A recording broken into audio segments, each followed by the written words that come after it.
There is a number in this video that changes everything. Not a big number in the way that astronomical distances are big. Not a number that impresses through sheer scale and then becomes abstract. A specific, precise, physical number that describes the most efficient energy conversion process permitted by the laws of physics. That number is 42. 42%. The fraction of infalling mass that a maximally rotating black hole converts directly into radiation. For comparison, nuclear fusion, the process that powers every star in the universe, converts 0.7%. A black hole is not slightly more efficient than a star. It is not twice as efficient. It is 60 times more efficient. And that single fact, that number, is the complete explanation for why a region of space smaller than our solar system can outshine 1,000 entire galaxies simultaneously. But that number is in the middle of this video. Before we get there, there are several other things I need to tell you. The first is about a spectrum that astronomers stared at for years and could not read. A pattern of emission lines that made no sense in any known element at any known wavelength. The answer, when it finally came in 1963, was so extreme that the astronomer who found it checked his calculation multiple times before he believed it. The second is about a black hole that should not exist. A black hole discovered in 2021 with a mass of 1.6 billion suns, existing only 670 million years after the Big Bang. Standard physics says growing a black hole that large takes billions of years. The universe had 670 million. Something grew it faster than our current models can explain. We do not know what. The third is about your own galaxy, about what happened at the center of the Milky Way 2 to 4 million years ago, when our ancestors were already walking upright on Earth, that left structures 25,000 light years in size that we only discovered in 2010. Structures that tell us our galaxy's central black hole was recently, by cosmic standards, something very close to a quasar. And the fourth, the one I want you to stay for, is about you. Specifically, about what the connection between quasar activity and galaxy formation means for the carbon in your body, the iron in your blood, and the star you orbit. About what you actually are, traced back through 10 billion years of cosmic violence to its origin. That is in the final section, and it reframes everything before it. One more thing before we start. The quasar epoch, the period when these objects filled the universe with more light than anything before or since, is over. It ended billions of years ago. The universe today is calmer, dimmer, and less violent than it has ever been in its history. That calm is not permanent. The black holes that powered the quasar epoch are still there, all of them, sitting quietly at the centers of galaxies, accreting almost nothing, waiting. What they are waiting for, and what happens when they get it, is also in this video. Stay with me. The logic gets broken several times before we are done. That is the point. A galaxy is the largest structure in the universe that holds itself together. Not the largest structure that exists. The cosmic web of filaments and voids is larger. But a galaxy is the largest gravitationally bound object. The largest thing that functions as a single coherent system. The Milky Way contains between 100 and 400 billion stars. Each one a nuclear furnace, converting millions of tons of mass into energy every second. Together, they produce a combined luminosity of approximately 20 billion times that of the Sun. A galaxy is, by any reasonable measure, the most powerful light source a human mind can attempt to contemplate. Now consider this. There are objects in the universe that outshine entire galaxies. Not slightly, not by a factor of 2 or 10. Objects that produce more light than 1,000 galaxies, 1 trillion stars, from a region of space smaller than our solar system. A single point of light, smaller than the distance from the Sun to Neptune, outshining 1,000 galaxies. These objects exist. We have detected thousands of them. The nearest one is approximately 600 million light-years away. The most distant ones observed are within the first billion years of the universe's existence, in a time when the universe was less than 10% of its current age. We call them quasars. The name is a contraction of quasi-stellar radio source, because when they were first detected in the late 1950s and early 1960s, they appeared in radio surveys as point sources of radio emission that looked, in optical images, like faint blue stars. They were clearly not stars. They were clearly not galaxies. They were something new, something that did not fit any existing category. It took more than a decade to understand what they were. And when the answer finally emerged, it required accepting something about the universe that most physicists at the time found deeply uncomfortable. That the most luminous objects in the universe are powered not by creation, not by nuclear fusion, not by the generation of new energy from matter, but by destruction, by the conversion of matter into energy through the most efficient mechanism the laws of physics permit. And that this mechanism involves objects so extreme that they represent the boundary between physics and the unknown. In this video, we are going to go through exactly what quasars are, how they produce the energy they produce, what they tell us about the early universe, and why the fact that they existed then but do not exist now in the same numbers tells us something deeply unsettling about the future. There is a specific number in the fourth section of this video that most people find the most disturbing. Not the luminosity, not the distance. A number about efficiency, about what fraction of the mass that falls into a quasar is converted to energy that reframes everything you think you know about nuclear power, about stars, and about the limits of what physics permits. Stay with me. The logic of this gets broken several times before we are done.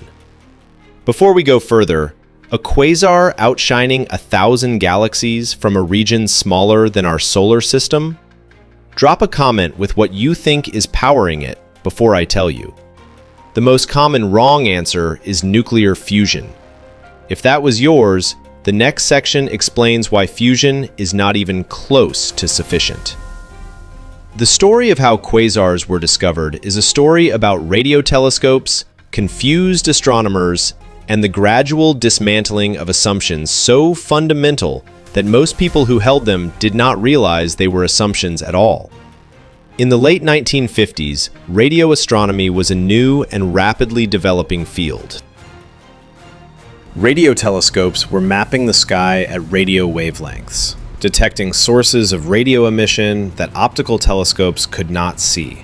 Among the sources detected were objects that emitted strong radio waves, but appeared, when optical astronomers looked at the same position in the sky, as faint point sources, looking exactly like ordinary stars. They were designated as radio stars. The designation seemed reasonable. Stars are the most common compact objects in the sky. If something looks like a star and emits radio waves, it is probably a star that emits radio waves. The first hint that this designation was wrong came from the spectra. When astronomers obtained optical spectra of these objects, splitting their light into its component wavelengths to identify the chemical elements producing emission lines, the spectra made no sense. The emission lines were present, but they did not correspond to any known element at any known wavelength. The patterns were unrecognizable.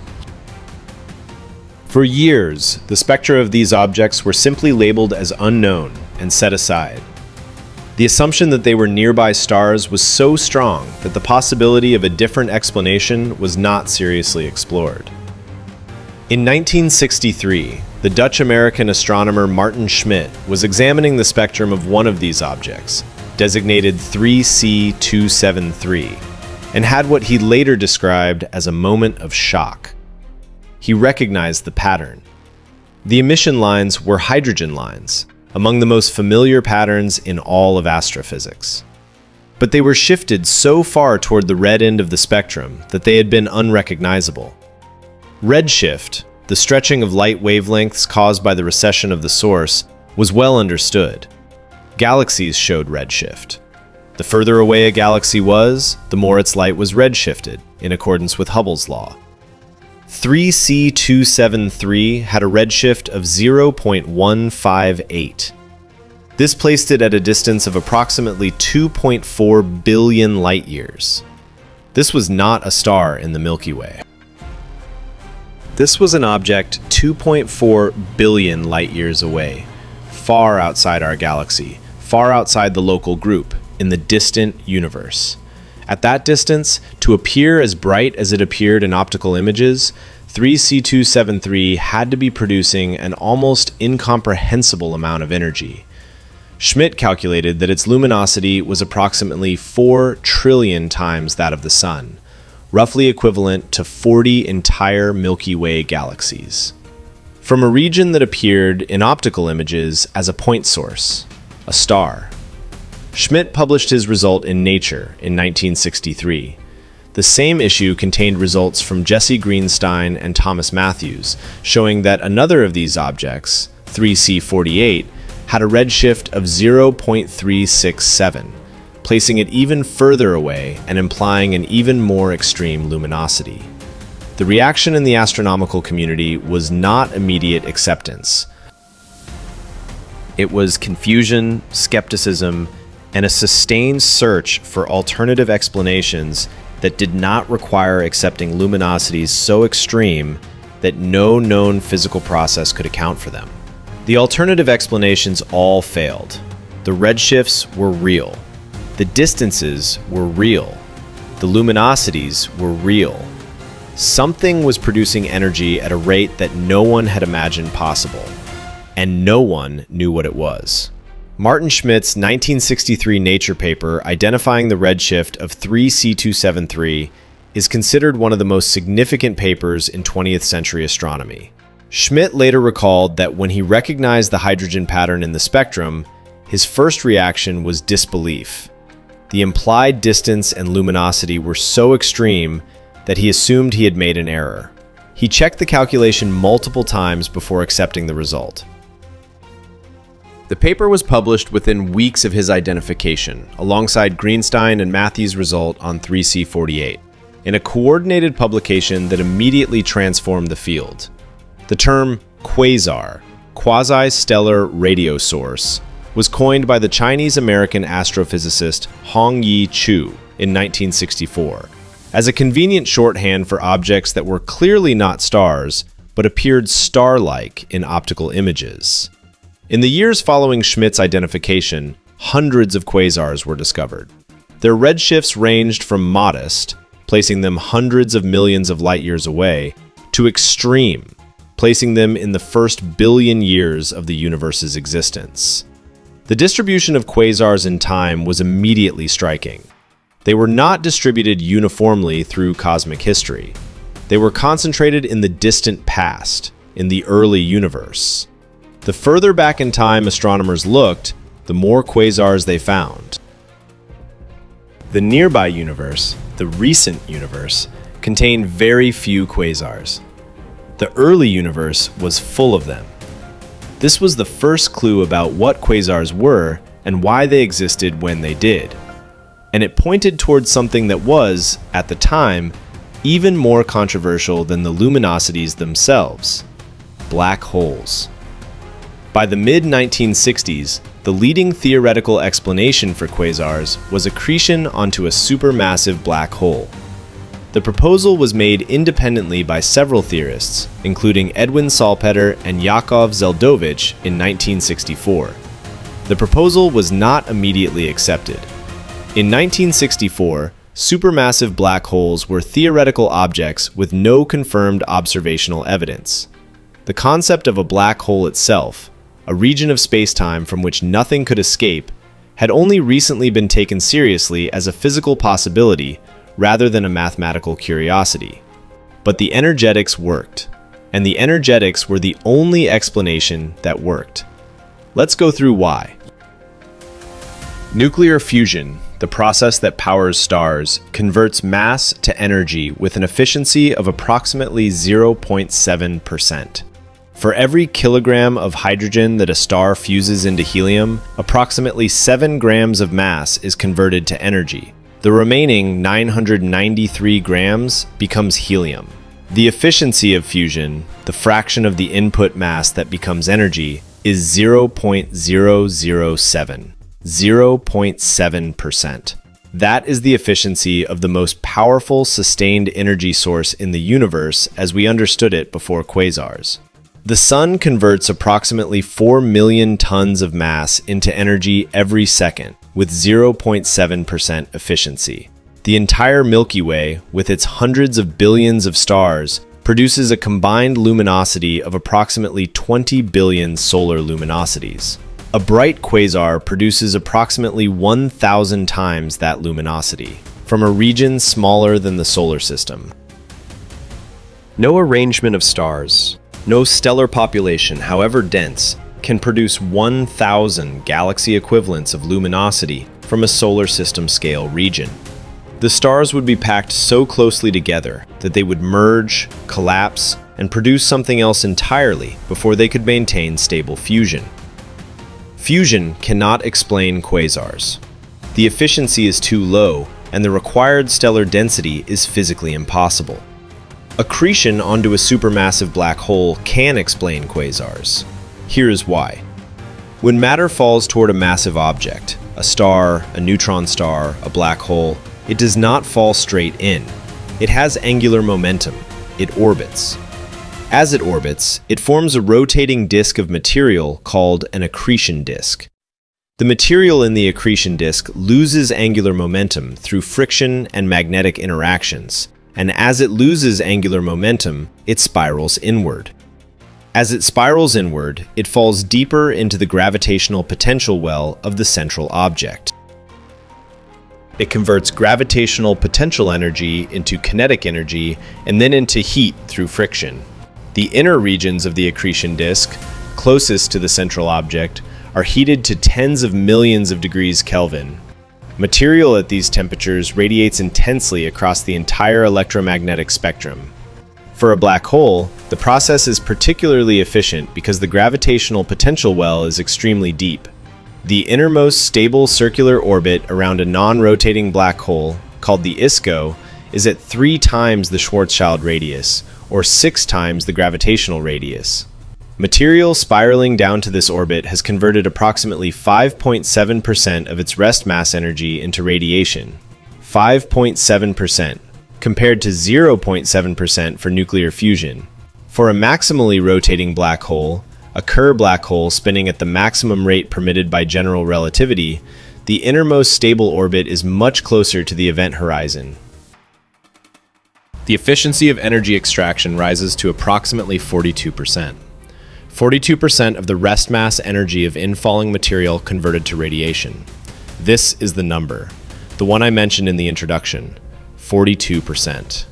For comparison, nuclear fusion converts 0.7%.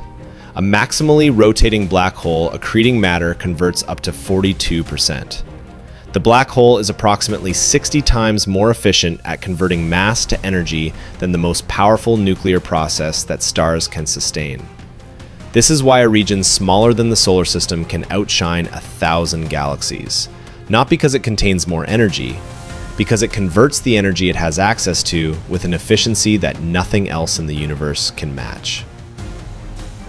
The theoretical framework for energy extraction from accreting black holes was developed by Salpeter, 1964, Zeldovich, 1964, and subsequently by Lyndon Bell, 1969, who first explicitly proposed that quasars were powered by accretion onto supermassive black holes in galactic nuclei. The efficiency calculation for accretion onto a Kerr black hole, reaching approximately 42% for maximal spin, was established by Bardeen, Press, and Tucholsky in 1972. The standard thin accretion disk model, which predicts a characteristic multicolor blackbody spectrum, was developed by Shakura and Sunyaev in 1973 and remains the foundation of accretion disk theory. The accretion process also explains another feature of quasars that had been puzzling from the beginning: the jets. Many quasars produce relativistic jets, collimated beams of plasma moving at close to the speed of light, extending from the central engine for thousands to millions of light years. These jets are among the largest coherent structures in the universe. They are what made quasars detectable in radio surveys. The jets produce synchrotron radiation at radio wavelengths as charged particles spiral along magnetic field lines. The mechanism that produces the jets is not fully understood even today. The leading model involves magnetic fields threading the accretion disk and the ergosphere of the rotating black hole. The rotation of the black hole twists the magnetic field lines, which extract angular momentum from the black hole itself and channel it into the jet. This process, called the Blandford-Znaiec mechanism, was proposed in 1977 and remains the most widely accepted explanation for relativistic jet formation. The Blandford-Znaiec mechanism extracts energy directly from the rotation of the black hole. It is not powered by accretion. It is powered by the spin of a black hole that may have been accumulating its rotation for billions of years. A beam of plasma, moving at 99.99% of the speed of light, extending for millions of light years, powered by the rotation of a black hole that has been spinning since the early universe. This is what a quasar is. Now let's talk about the distribution of quasars in time, because this is where the broken logic of the title becomes most apparent. Quasars are not uniformly distributed through cosmic history. They are concentrated in the past, in the universe as it was between approximately 1 and 3 billion years after the Big Bang. This period, called the quasar epoch, is when the universe was most active, most violent, and most luminous from the perspective of supermassive black hole accretion. At the peak of the quasar epoch, approximately 2 billion years after the Big Bang, the universe contained approximately 1,000 times more quasars per unit volume than it does today. The sky, if you could observe it from that era, would have been filled with intensely luminous point sources. The universe was incandescent with the destruction of matter falling into supermassive black holes. Today, quasars are rare. The nearby universe, the universe as it is now, 13.8 billion years after the Big Bang, contains very few active quasars. The supermassive black holes that powered the great quasars of the early universe still exist. They are sitting at the centers of galaxies, including our own Milky Way, whose central black hole, Sagittarius A star, has a mass of approximately 4 million solar masses. But they are quiet. They are not accreting at the rates that produced quasar-level luminosities. They are surrounded by galaxies of stars, rather than reservoirs of gas available for accretion. The fuel supply that powered the quasar epoch has been consumed. This is the first logical break. The universe was once far more violent and far more luminous than it is today. The objects that powered that violence, supermassive black holes, are still here. They are in the centers of galaxies. They are not producing quasar-level energy because the conditions that fed them no longer exist. What changed between the quasar epoch and today? The answer involves the relationship between quasars and galaxy formation, a relationship that turned out to be far more intimate than anyone initially supposed. In the 1990s and 2000s, observations began to reveal a remarkable correlation. The mass of the supermassive black hole at the center of a galaxy is tightly correlated with the properties of the galaxy's stellar bulge, specifically with the velocity dispersion of stars in the bulge. More massive black holes are found in galaxies with more massive bulges. Less massive black holes are found in galaxies with less massive bulges. This correlation, called the M-sigma relation, was not expected. Black holes are tiny compared to their host galaxies. The region of space directly influenced by the gravity of even a supermassive black hole is a small fraction of the galaxy's total volume. There was no obvious reason why the black hole's mass should track the galaxy's stellar mass so precisely. The M-sigma relation implies that black holes and galaxies grew together, that the process of supermassive black hole growth and the process of galaxy formation are not independent, but are regulated by the same physical processes. The mechanism of that regulation appears to be quasar feedback. When a quasar is active, when its central black hole is accreting at high rates, it produces an enormous amount of energy. Not just radiation, winds, jets, outflows of material at relativistic speeds, driven by radiation pressure and magnetic forces. These outflows can travel across the entire host galaxy, tens of thousands of light years, carrying enough energy to heat and expel the gas that would otherwise form new stars. Quasar feedback. The injection of energy into the host galaxy by an active quasar is the proposed mechanism by which supermassive black holes regulate star formation in their host galaxies. When the black hole accretes rapidly and becomes a quasar, the resulting energy output blows out the gas supply, shuts down star formation, and eventually shuts down the quasar itself by removing its own fuel. The black hole in this picture grew by consuming gas and grew the galaxy around it by blowing away the gas that would otherwise continue forming stars. The quasar epoch ended not because the black holes ran out of mass to consume, but because they consumed and ejected so much material that they eliminated their own fuel supply. They burned out, specifically by burning too brightly. The M-sigma relation. The correlation between supermassive black hole mass and stellar velocity dispersion in galactic bulges was simultaneously identified by Ferraris and Merritt 2000 and by Gebhardt et al. 2000. The tightness of the correlation, spanning 5 orders of magnitude in black hole mass with remarkably small scatter, was immediately recognized as implying a deep physical connection between black hole growth and galaxy evolution. The 2000 papers are among the most cited in extragalactic astronomy. There is a specific quasar that makes the early universe's violence concrete in a way that numbers alone cannot. In 2021, astronomers announced the discovery of a quasar designated J0313-1806. Its redshift places it at a distance corresponding to approximately 670 million years after the Big Bang, within the first 5% of the universe's current age. J0313-1806 has a central black hole with a mass of approximately 1.6 billion solar masses. Think about what that requires. A black hole of 1.6 billion solar masses, existing only 670 million years after the Big Bang. Black holes grow by accretion. Accretion takes time.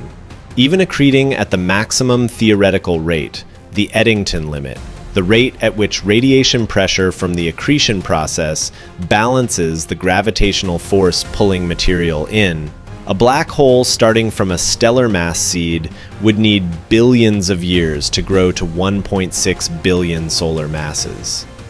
There were not billions of years available. There were 670 million years.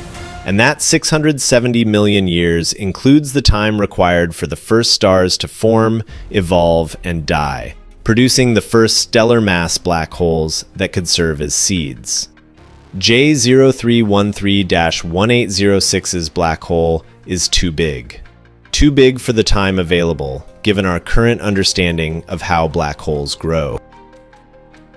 Its existence requires either that black holes can grow faster than the Eddington limit, which is theoretically possible but poorly understood, or that the seeds of supermassive black holes were not stellar mass objects, but something much larger, perhaps direct collapse black holes, objects formed not from dying stars, but from the direct collapse of enormous gas clouds in the early universe, producing black holes of thousands to hundreds of thousands of solar masses from the beginning. Either answer requires physics that we do not yet fully understand. J0313-1806 is not an anomaly in the sense of being the only object that poses this problem. As of 2024, more than 200 quasars have been detected, with redshifts placing them in the first billion years of the universe. Many of them host black holes that are too massive for their age, given standard accretion models. The early universe made supermassive black holes faster than our current physics can explain. Stop here. J0313-1806. A black hole of 1.6 billion solar masses, 670 million years after the Big Bang. Standard accretion models say this should take billions of years to grow. The universe had 670 million. Something grew it faster than physics currently explains. What do you think that something is? Drop your answer below.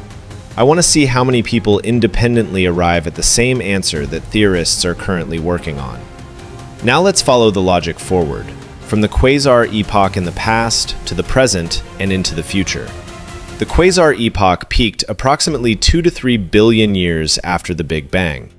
Since then, the number of active quasars has declined continuously. The rate of star formation in the universe has also declined. The cosmic star formation rate peaked at approximately the same time as the quasar epoch and has been declining ever since. This is not a coincidence. The same gas that fed the quasars also formed the stars. The consumption of that gas, by star formation, by quasar accretion, by the heating and ejection caused by quasar feedback, has been the central process of cosmic evolution for the past 10 billion years. The universe is running out of fuel. Not immediately, not on any human timescale, but the cosmic star formation rate today is approximately 30 times lower than it was at its peak. The universe is forming stars at 3% of the rate it was forming them at the height of the quasar epoch. The gas reservoirs that fed both star formation and quasar activity have been largely consumed. The supermassive black holes that powered the great quasars of the early universe are still there. Sagittarius A star at the center of the Milky Way, M87 star, the black hole imaged by the Event Horizon Telescope in 2019, Tion 618, with a mass of 66 billion solar masses, one of the most massive known black holes.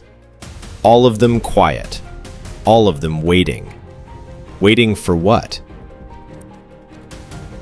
In the very long term, on timescales of trillions of years, the question of what happens to supermassive black holes becomes relevant. As we discussed in the video on the heat death of the universe, black holes evaporate through Hawking radiation over incomprehensible timescales. A black hole of 66 billion solar masses, the mass of Ton 618, would take approximately 10 to the power of 103 years to evaporate completely. But between now and that evaporation, something else may happen. Galaxy mergers. The Milky Way and Andromeda are on a collision course, as we have discussed. When they merge, in approximately 4.5 billion years, their central supermassive black holes will eventually merge as well. The merger of two supermassive black holes is one of the most energetic events in the universe, releasing gravitational waves that ripple through space-time on cosmic scales, and potentially reigniting accretion activity as the merger disrupts the gas distribution in the merged galaxy. A black hole merger could, in principle, produce a brief period of renewed quasar activity. The merged galaxy, the elliptical that results from the Milky Way-Andromeda collision, could briefly host a new quasar as the merger-disrupted gas falls onto the combined supermassive black hole. Brief, in this context, means millions of years. The universe has had its great quasar epoch. It is over. The fuel that powered it has been consumed. The black holes that drove it are quiet. The universe of today is dimmer, less violent, less luminous, more settled than the universe of 10 billion years ago. And it will become dimmer still. The star formation rate will continue to decline. The remaining gas will be consumed. The stars that exist today will age and die. The supermassive black holes will sit at the centers of increasingly dead galaxies, accreting the occasional star that wanders too close, producing brief flickers of activity against an increasingly dark cosmic background. The quasar epoch was the universe's most active period, its most productive, its most violent, and it is over. What replaced it is what you see when you look at the sky on a clear night. Quiet stars, settled galaxies, a universe that has, in the cosmic sense, calmed down. Calmed down from something so violent that it is difficult to imagine. From a universe where single objects outshone galaxies of 1 trillion stars. From a universe where supermassive black holes were consuming entire gas clouds the size of galaxies in millions of years. That universe existed. The evidence is in the light that has been traveling toward us for 10 billion years and is arriving right now, tonight, at the telescopes trained on the most distant corners of the observable universe. The Event Horizon Telescope collaboration published the first image of a black hole shadow, M87 star, in April 2019, across 6 papers simultaneously in the astrophysical journal Letters. The image, produced by a global network of radio telescopes operating as a single Earth-sized instrument through very long baseline interferometry, resolved the shadow of a black hole with a mass of approximately 6.5 billion solar masses at the center of the galaxy M87, 55 million light-years away. The collaboration published the first image of Sagittarius A star, the Milky Way's central black hole, in May 2022. Let's talk about the extremes.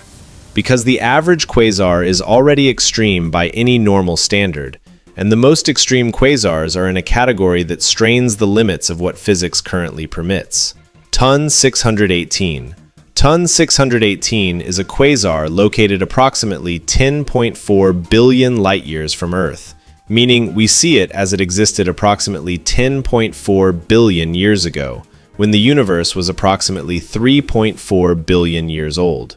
At that time, it was producing a luminosity of approximately 140 trillion solar luminosities, equivalent to approximately 7,000 Milky Way galaxies.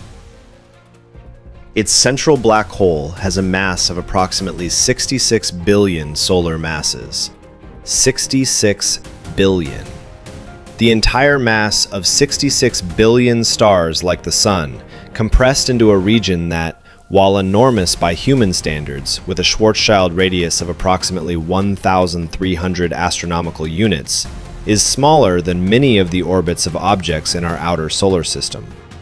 The event horizon of TUN 618's black hole is approximately 1,300 times the Earth-Sun distance across. Pluto orbits the Sun at approximately 39 astronomical units. The event horizon of TUN 618 is 33 times wider than Pluto's orbit. A black hole whose event horizon is wider than the outermost reaches of a solar system. TUN 618 is not the only object in this category. The black hole at the center of the galaxy NGC 4889 has a mass of approximately 21 billion solar masses. The black hole at the center of Home 15A star, a galaxy in the Abell 85 cluster, has a mass of approximately 40 billion solar masses, with a Schwarzschild radius of approximately 790 astronomical units. These are the ultramassive black holes, a category above supermassive, with masses exceeding approximately 10 billion solar masses. They are the endpoints of the quasar epoch, the largest black holes that the universe has produced through the process of accretion that powered quasar activity. They are quiet now. TUN 618 is no longer actively accreting at quasar rates. The light we receive from it is 10.4 billion years old, from a time when it was. What it looks like today, we do not know. The light showing us its current state will not arrive for another 10.4 billion years. Now consider the most distant quasars. J0313-1806, which we discussed earlier, is currently the most distant quasar confirmed with a spectroscopic redshift, placing it at 670 million years after the Big Bang. But the James Webb Space Telescope, launched in December 2021, has been systematically searching for even more distant objects, galaxies and quasars, in the first few 100 million years of cosmic history. In 2023, the James Webb Space Telescope identified candidate active galactic nuclei, objects that may be quasars or quasar precursors, at redshift suggesting they existed within the first 300 million years after the Big Bang. These observations are on the frontier of current technology, and confirmation requires additional spectroscopic follow-up. But the trend is clear. The further back we look, the earlier in cosmic history we probe, the more active the universe appears. The quasar epoch did not begin suddenly at 1 billion years. It had predecessors. The first supermassive black holes were forming and accreting within the first few 100 million years of cosmic history, in a universe that had barely finished producing its first stars. The James Webb Space Telescope is currently rewriting the history of the early universe. Every few months, a new record is set for the most distant object observed, the most distant galaxy confirmed, the most distant potential quasar detected. The early universe is turning out to be more active, more structured, and more quasar-rich than the pre-Webb picture suggested. What that means for our models of black hole formation and growth is still being worked out. The models that existed before Webb are under pressure. New data is arriving faster than new theory can accommodate it. Ton 618's mass of approximately 66 billion solar masses was determined by reverberation mapping, a technique that measures the time delay between variations in the quasar's continuum emission and the response of emission line regions at known distances from the central black hole. The technique effectively measures the size of the broadline region, which combined with velocity measurements from line widths provides an estimate of the black hole mass. Ton 618's measurement, published by Schemmer et al. In 2004, remains one of the most extreme black hole masses confirmed by this method. Let's bring this as close to home as the subject permits. The Milky Way has a supermassive black hole at its center, Sagittarius A star, 4 million solar masses. Imaged directly for the first time in 2022 by the Event Horizon Telescope collaboration. Was Sagittarius A star once a quasar? Almost certainly yes. The evidence for past activity in the center of the Milky Way has been accumulating for decades. Not quasar-level activity, not 1,000 galaxy luminosities, but activity far beyond what Sagittarius A star currently produces. The Fermi bubbles are the most dramatic evidence. In 2010, the Fermi Gamma-Ray Space Telescope revealed two enormous lobes of gamma-ray emission extending approximately 25,000 light-years above and below the galactic plane. Symmetric, centered on the galactic center, and unlike anything produced by the current quiescent state of Sagittarius A star. The Fermi bubbles contain approximately 10 to the power of 55 ergs of energy, roughly equivalent to 100,000 supernova explosions. They were almost certainly inflated by a period of intense activity at the galactic center, either a burst of star formation, a jet from Sagittarius A star, or both, that occurred approximately 2 to 4 million years ago. 2 to 4 million years ago, our galaxy's central black hole was significantly more active than it is today, active enough to inflate structures 25,000 light-years in size. In cosmic terms, 2 to 4 million years ago is recent. It is within the tenure of the genus Homo on Earth. Our ancestors, early members of the human lineage, may have lived under a sky illuminated by the enhanced emission from an active galactic center. They would not have known what they were seeing. The galactic center is not visible to the naked eye. It is hidden behind dust clouds. But the enhanced ionization of the galactic center region, the elevated cosmic ray flux, the subtle changes in the sky's electromagnetic environment, these would have been present. Sagittarius A star is quiet today. It occasionally flares, brightening briefly in X-ray and infrared emission when it accretes a small amount of material, as it did dramatically in 2019 when it brightened to unprecedented levels for a period of a few hours, the cause of which is still debated. But its average luminosity is extraordinarily low for a black hole of its mass. It is accreting at approximately 10 to the -8 times the Eddington rate, 100 millionth of the maximum possible accretion rate. It is, by the standards of quasars, essentially off. The fuel that would reactivate it, the dense gas clouds that fed the quasars of the early universe, are gone from the galactic center, consumed, expelled, converted into stars that have since lived and died. Sagittarius A star is a retired quasar. Its active years are documented not in any human record, but in the structure of the galaxy around it, in the Fermi bubbles, in the distribution of stars at the galactic center, in the mass of the black hole itself, which carries the history of everything it has ever consumed. When you look at the center of the Milky Way, which you cannot do with your naked eye, but which radio telescopes do continuously, you are looking at the remnant of something that was once, by any definition, a quasar. It is quiet now. It was not always quiet, and the gas that silenced it is the gas that formed the stars of the Milky Way, including the star that our solar system orbits. Including the planet you are on.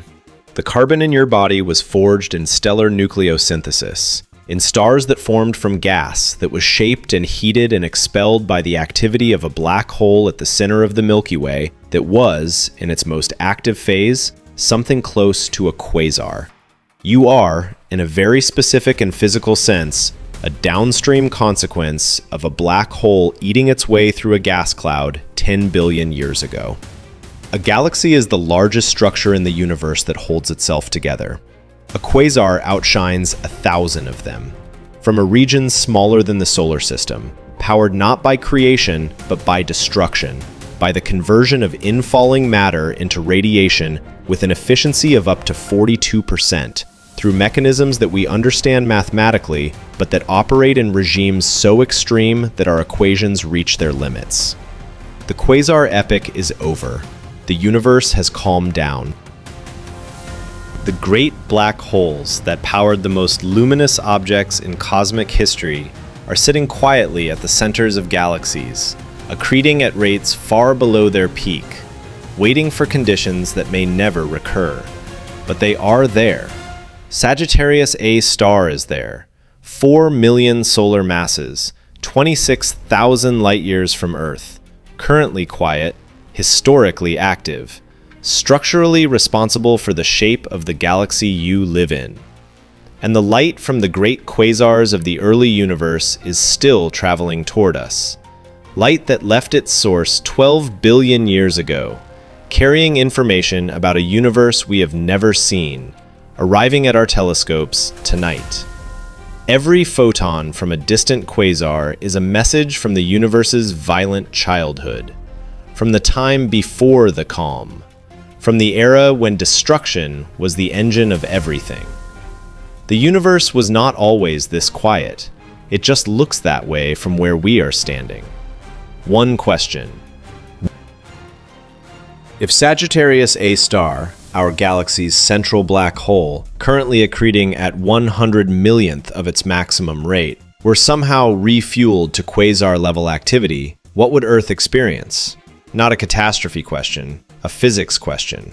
What would actually change from our position 26,000 light-years away if the galactic center became a quasar tonight? Drop your best estimate below. I will address the most physically interesting answers in the next video. Next video, Jupiter, the most dangerous planet in the solar system and the reason complex life exists on Earth simultaneously. How the same gravitational field that has deflected hundreds of extinction-level objects away from Earth has also redirected some of them directly toward it. See you there.